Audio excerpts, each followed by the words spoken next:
Hello learners, this is Neha. Welcome back to our YouTube channel India's Learner.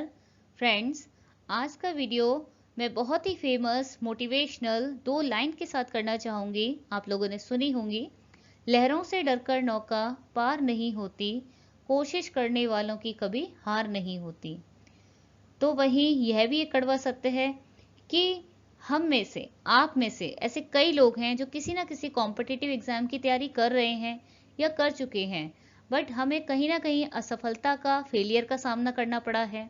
ऐसा इसलिए क्योंकि हम मेहनत तो बहुत करते हैं, दिन रात पढ़ते हैं, पर एग्जाम में वह काम नहीं आता। हमें करना क्या होगा?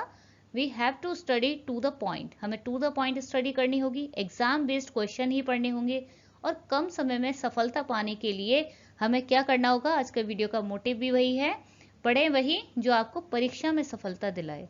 तो इसी के साथ हम जानते ही हैं कि किसी भी कॉम्पिटिटिव एग्जाम में जनरल स्टडी का सेक्शन बहुत ही मेजर सेक्शन कवर करता है, जिसमें से 80 to 90% क्वेश्चन जो किससे रिलेटेड होते हैं? सोशल साइंस से रिलेटेड होते हैं।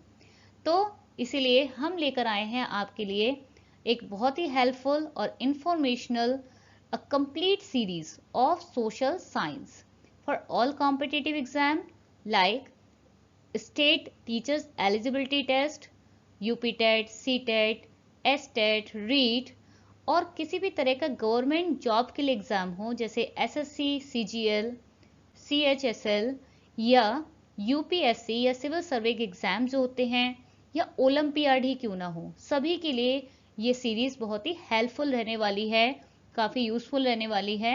और इस सीरीज में होंगे कितने? टोटल 500 क्वेश्चंस रहेंगे, जिनमें से आज के वीडियो में हम पढ़ेंगे top 50 most important FAQs, frequently asked question, जो एग्जाम में लगातार पूछे जाते हैं।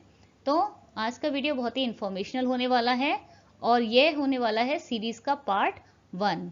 तो वीडियो को बिल्कुल मिस ना करें, कंप्लीटली देखें। साथ ही कहीं पर आप राइट डाउन कर सकते हैं, क्वेश्चंस को अपने लर्निंग नोट्स में ऐड कर सकते हैं। तो आपको अब तक अगर किसी ने चैनल को सब्सक्राइब नहीं किया है तो चैनल को प्लीज सब्सक्राइब जरूर कर लें सबसे पहले।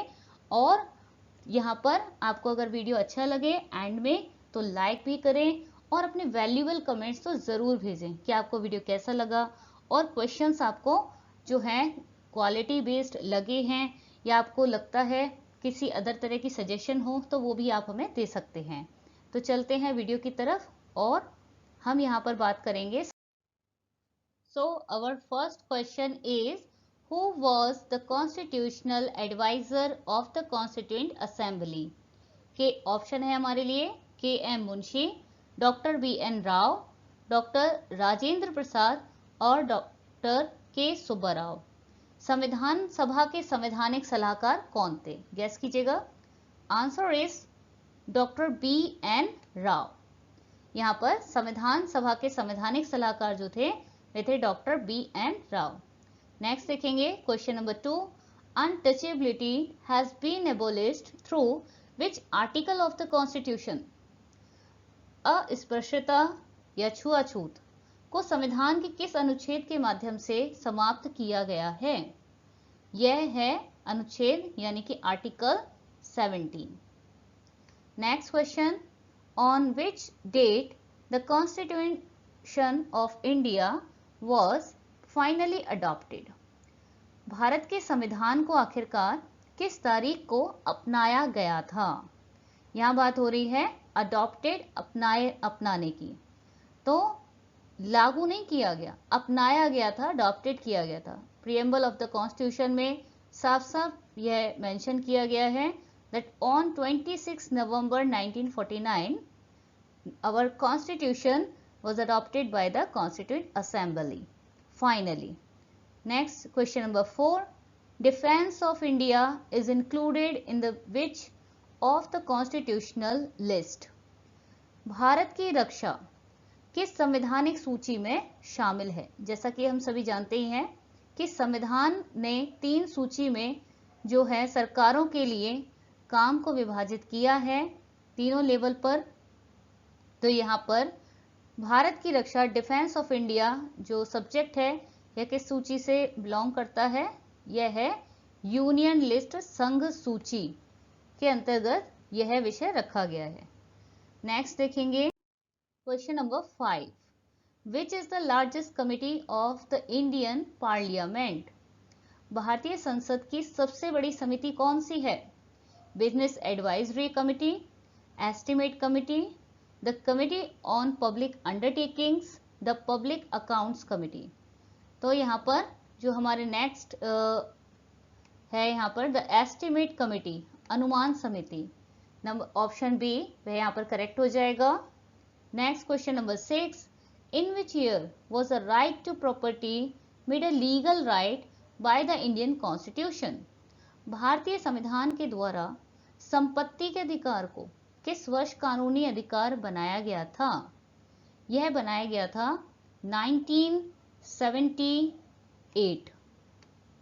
और यहाँ इससे रिलेटेड एक क्वेश्चन और है, question number 7, by which constitutional amendment the right to property was removed from the list of fundamental right?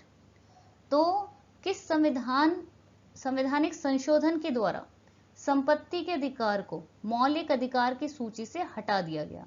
पहले ये फंडामेंटल राइट था, लेकिन 1978 में यह हुआ था option B 44th constitutional amendment, 44वां संविधान संशोधन, जिसके तहत राइट टू प्रॉपर्टी को फंडामेंटल राइट से हटा दिया। अब ये एक लीगल राइट रह गया है। Question number 8, in which year fundamental duties were incorporated in our constitution? हमारे संविधान में मौलिक कर्तव्यों को किस वर्ष शामिल किया गया था? तो यह था ईयर 1976। 1976 में मौलिक कर्तव्य फंडामेंटल ड्यूटीज को संविधान में शामिल किया गया। साथ ही प्रियम्बल में भी दो बहुत ही इंपॉर्टेंट टर्म्स को ऐड अप किया गया था, सेक्युलर और सोशलिस्ट।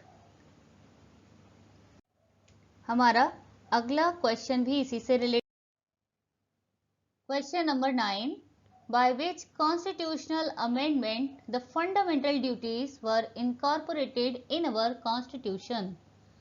हमारे संविधान में मौलिक कर्तव्यों को किस संविधान संशोधन के द्वारा शामिल किया गया था? तो 1976 में यह संविधान संशोधन था 42वां संविधान संशोधन, ऑप्शन ए इज करेक्ट, में मौलिक कर्तव्यों को शामिल किया गया था। Question number 10, in which year panchayati raj was first set up? Panchayati raj की स्थापना सर्वप्रथम किस वर्ष की गई थी? तो पंचायती राज की स्थापना की गई थी, जो कि त्रिस्तरीय थी, 1959 में। Next question number 11, 73rd constitutional amendment, 73वां संविधान संशोधन निम्नलिखित में से किससे संबंधित है? किससे संबंधित है? केंद्रीय राज्य संबंध से, सुप्रीम कोर्ट की शक्तियों से, या नगर पालिकाओं से, या पंचायती राज व्यवस्था से? तो यह 73वां संविधान संशोधन भी पंचायती राज व्यवस्था से रिलेटेड है। अब नेक्स्ट हम देखेंगे question number 12, what is the number of जजेस in the supreme court of India? Supreme court की यहाँ बात हो रही है। सुप्रीम कोर्ट के अंदर जो जजेस की संख्या है, न्यायाधीशों की संख्या, वे कितनी है? 34। Next question number 13। Question number 13, levels of panchayati raj system are?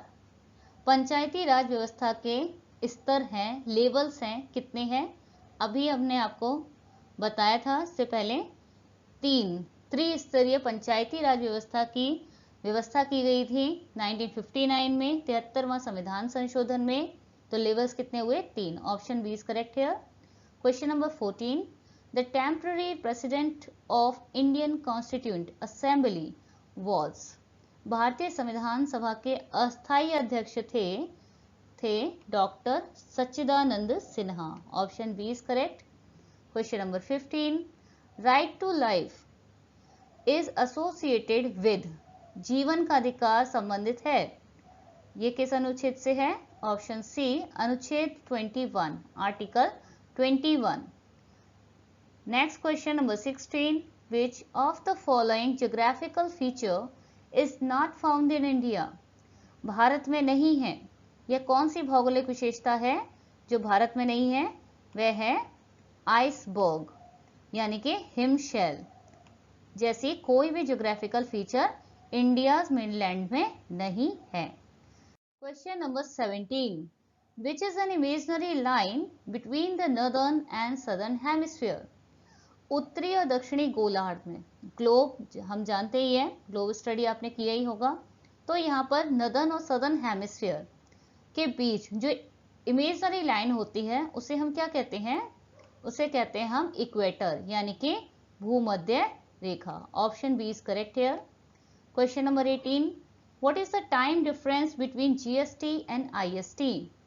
GST and IST, तो यहाँ पर जीएसटी और आईएसटी के बीच जो समय का अंतर है वह कितना है? Option C is correct, 5:30। यहाँ पर जो 5.5 घंटे का टाइम है वह डिफरेंस है जीएसटी और आईएसटी के बीच। पहले हम जान ले जीएसटी क्या है और आईएसटी क्या है। तो जीएसटी है यहाँ पर ग्रीनविच मीन टाइम, जो कि प्राइम मेरिडियन पर होता है 0 डिग्री लॉन्गिट्यूड पर, और आईएसटी है इंडियन स्टैंडर्ड टाइम, जो कि होता है 82.5 डिग्री इन ईस्टर्न हेमिस्फीयर। इन दोनों के बीच जो दूरी है उसको देखते हुए यह ऑब्जर्व किया गया है कि 1 डिग्री कवर करने के लिए 4 मिनट का टाइम लगता है, और यहाँ पर 82.5 डिग्री तक कवर करने के लिए लगभग कितना समय लग जाएगा? 5.5 घंटे का समय। तो काफी इंपॉर्टेंट क्वेश्चन है ये। और नेक्स्ट चलते हैं हम क्वेश्चन नंबर 19 की तरफ। Where is the first biosphere reserve of India is located? So Bharat का पहला बायोस्फीयर रिजर्व है कहाँ पर? नीलगिरीज में। Option A is correct here. Question number 20, Suez canal connects? Suez नहर जोड़ती है, कई बार आ चुका है क्वेश्चन। ऑप्शन बी, भूमध्य सागर को लाल सागर से, Mediterranean sea to red sea. Next question 21, which of the following is not a non conventional source of energy? निम्नलिखित में से कौन ऊर्जा का एक गैर पारंपरिक स्रोत नहीं है?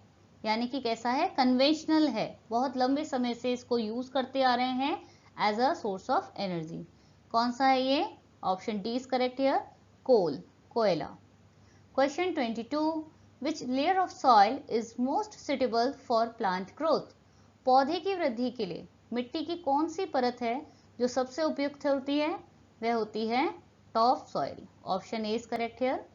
Question 23, C in the ratio of N in the normal soil, यानी कार्बन और नाइट्रोजन के बीच में जो एक प्रोपोर्शनल, आइडियल प्रोपोर्शनल होता है इन द नॉर्मल सॉइल, सामान्य मिट्टी में, वह कितना रहता है? Option B is correct here, 20:1। Question 24, which of the following is not a green house gas? Green house gas से रिलेटेड क्वेश्चन अक्सर ही पूछ लिए जाते हैं, समझ लेंगे। कौन सी गैस ग्रीन हाउस गैस नहीं है? वह है carbon dioxide. Question 25, outer layer of the earth is called inner core, outer core, crust और मेंटल? पृथ्वी की बाहरी परत कहलाती है, वह है, बाहरी की बात हो रही है, वह है क्रस्ट, जो हमें दिखाई देती है, जिस पर पूरा ह्यूमन सेटलमेंट है। Question 26, in which state is silent valley located? Silent valley किस राज्य में स्थित है? तो साइलेंट वैली क्वेश्चन है यहाँ पर, हाँ, option B is correct, Kerala. Next question 27, an area drained by river and its tributaries is called? नदी और उसकी सहायक नदियां के द्वारा जब कोई मिट्टी बहाकर लाई जाती है तो उससे बनने वाले, निर्मित होने वाले क्षेत्र को हम क्या कहते हैं? उसे कहते हैं हम, ऑप्शन ए यहाँ पर करेक्ट है, बेसिन, घाटी। Question 28, which of the following river does not originated in India. यहाँ पर देखें तो पूछा गया है कि कौन सी नदी है जो भारत में उत्पन्न नहीं होती, यानी उसका जो ओरिजिनेशन है वह भारत में नहीं है, इंडियाज मेनलैंड के अंदर नहीं है, वह है Brahmaputra. C option is correct here, Brahmaputra. Next देखेंगे question 29, which kind of rock is the limestone. चूना पत्थर किस प्रकार की चट्टान है, शैल है। चूना पत्थर वह है sedimentary, sedimentary type of rock, अवसादी चट्टान। Question 30, which of the following is the lowermost layer of the lithosphere. Lithosphere यानी कि स्थल मंडल की सबसे निचली परत कौन सी होती है। जो सबसे अंदर होती है पृथ्वी के वह होती है, C option is correct here, nife. Nickel और फेरस इसमें कंटेंट सबसे ज्यादा होता है, इसका नाम निफे रहेगा। Number 31, question number 31, which of the following is not a biotic component of environment. बहुत ही इजी सा क्वेश्चन है। अबायोटिक कंपोनेंट ऑफ एनवायरमेंट आपसे पूछा है तो कौन से होते हैं अबायोटिक, जो कि रिप्रोड्यूस नहीं कर सकते हैं, नॉन लिविंग होते हैं बट नेचुरल होते हैं। तो यहाँ पर कौन सा ऑप्शन आपको ठीक लगता है? Yes, option C is correct here, rock. Question 32, ozone layer is found in. Ozone layer ये बहुत ही इंपॉर्टेंट क्वेश्चन है, ओजोन से रिलेटेड क्वेश्चन हमेशा पूछे जाते हैं। Ozone layer is found in किस लेयर में है ऑफ एटमॉस्फेयर, देखेंगे स्ट्रेटोस्फेयर, समताप मंडल में देखी जाती है ओजोन परत। Next question 33, Dilwara temple is the example of yes of which architecture, Jain architecture, Jain वास्तुकला का एक ये बहुत बड़ा उदाहरण या नमूना है Dilwara temple. Question 34, where was Gautam Buddha born. Gautam Buddha का जन्म कब हुआ था। बौद्ध धर्म से रिलेटेड क्वेश्चन काफी ज्यादा पूछे जाते हैं, इनको जरूर स्टडी करें। Where was Gautam Buddha born, Gautam Buddha का जन्म हुआ था लुम्बिनी में। काफी कंफ्यूजन होती है कई बच्चों को इसमें क्वेश्चन में, तो यहाँ पर गौतम बुद्ध का जन्म हुआ था लुम्बिनी में। Question 35, who among the following introduced शक एरा, यानी कि शक संवत की, शक युग की शुरुआत किसने की थी, इनमें से किस राजा ने की थी। यह की थी कनिष्क ने, option B is correct here. Question 36, who established the Bahmani kingdom. Bahmani साम्राज्य की स्थापना किसने की थी बहमनी की, यहाँ पर देख लेंगे, yes option D Alauddin Hasan Shah ने की थी। नेक्स्ट क्वेश्चन की तरफ चलेंगे, question 37, where is the Kandariya Mahadev temple. Kandariya Mahadev मंदिर कहाँ पर है, और यह है कंदरिया महादेव मंदिर, काफी प्रसिद्ध है, यह है खजुराहो में, option A is correct here, Khajuraho. Question 38, where did Gautam Buddha took his samadhi. Gautam Buddha ने निर्वाण प्राप्त किया, समाधि ले ली थी, किस जगह पर, इनमें से किस जगह पर ली, Kushinagar, option B is correct here, Kushinagar. चलिए question 39, in which state the caves of Ellora is situated. Ajanta या एलोरा, एलिफेंटा, ये तीनों ही केव से रिलेटेड क्वेश्चन आते रहते हैं। एलोरा की गुफाएं किस राज्य में स्थित हैं, यह है महाराष्ट्र में, option B is correct here. Next question number 40, the famous text Ashtadhyayi is. Ashtadhyayi जो प्रसिद्ध ग्रंथ है वह इनमें से किससे रिलेटेड है, हिंदी व्याकरण से, संस्कृत व्याकरण से, बंगाली या गुजराती से, किससे रिलेटेड है।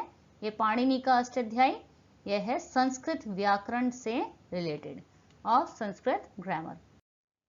क्वेश्चन 41, तो यहाँ पर क्वेश्चन 41 है, to which religion the Tripitaka text is associated. अब जो त्रिपिटक ग्रंथ है वह किस धर्म से संबंधित है। त्रिपिटक है संबंधित बौद्ध धर्म से, ये बौद्ध धर्म के ग्रंथ हैं, टेक्स्ट हैं, रिलीजियस टेक्स्ट हैं ये। और नेक्स्ट चलेंगे question 42, who was the first British governor general of India? Bharat के पहले ब्रिटिश गवर्नर जनरल कौन थे? और यहाँ पर है option D correct, Lord William Bentinck थे। ठीक है, काफी इंपॉर्टेंट है यह क्वेश्चन। और इससे आगे वाला भी question number 43, who was the first governor general of free India? स्वतंत्र भारत के प्रथम गवर्नर जनरल कौन थे? यह थे लॉर्ड माउंटबेटन, लॉर्ड माउंटबेटन। चलेंगे next, question 44, to the result of which war the British kingdom was established in India? तो ऐसा कौन सा वॉर हुआ था हमारी हिस्ट्री में जिसके थ्रू भारत में ब्रिटिश साम्राज्य की नींव डाली गई? यह हुआ था प्लासी का युद्ध, प्लासी का युद्ध, बैटल ऑफ प्लासी। यह हुआ था सिराजुद्दौला और रॉबर्ट क्लाइव के बीच, आपने पढ़ा होगा इस हिस्ट्री में। नेक्स्ट चलेंगे question number 45, Mahavir Swami was the तीर्थंकर ऑफ जैन रिलीजन? महावीर स्वामी जैन धर्म के तीर्थंकर थे। आपको इस क्वेश्चन का आंसर जरूर आता होगा। Yes, option D is correct, 24th, 24वें तीर्थंकर थे महावीर स्वामी जी जैन धर्म के। Question number 46, who started the young Bengal movement in Bengal? Bengal में यंग बंगाल आंदोलन की शुरुआत करने वाले इनमें से कौन से थे? Raja Ram Mohan Roy, Henry Vivian Derozio, Mahatma Gandhi या दादा भाई नौरोजी? गैस कीजिए। Yes, option B is correct, Henry Vivian Derozio. Question 47, who among the following started the Satya Shodhak समाज? की स्थापना की थी? सत्य शोधक समाज की स्थापना किसने की थी? Option B, Jyotiba Phule. Question 48, a national commission for women was set up by the government of India in which year? इनमें से किस ईयर में की गई थी राष्ट्रीय महिला आयोग की स्थापना या गठन? 1992 में की गई थी। बढ़ते हैं question 49, who started home rule movement in India in 1916? 1916 में भारत में होम रूल आंदोलन किसने शुरू किया था? इनमें से बीजी तिलक, जी के गोखले, लाला लाजपत राय या महात्मा गांधी? तो शुरू करने वाले थे होम रूल मूवमेंट, किससे जुड़ा हुआ है? Option A is correct here, Bal Gangadhar Tilak, BG Tilak. Next question number 50, the last question of the part 1 of the series, who among the following is called the father of modern India? निम्नलिखित में से किसे आधुनिक भारत का जनक कहा जाता है? Important question. And options are Ishwar Chandra Vidyasagar, MG. Ranade, Raja Ram Mohan Roy, Mahatma Gandhi? तो इनमें से आधुनिक भारत का जनक कहा जाता है ऑप्शन सी, राजा राम मोहन राय जी को, जो कि बहुत ही प्रसिद्ध समाज सुधारक रहे हैं, सोशल रिफॉर्मर रहे हैं। बहुत अच्छे इन्होंने इनका कंट्रीब्यूशन रहा है सोशल रिफॉर्म्स में। तो इसी की तरह हमने यहाँ पर अपनी एसएसटी सीरीज का, कॉम्पिटिटिव सीरीज का पार्ट 1 कंप्लीट कर लिया है। आई होप आपको आज की वीडियो के सारे क्वेश्चंस काफ़ी मज़ेदार लगे हों, अच्छे लगे हों और ये वीडियो आपके लिए काफ़ी हेल्पफुल रहे in your learning. So if yes, then please like and share the video more and more with your friends and others, and do subscribe the channel for more such videos. And thank you so much for watching the complete video. Thank you.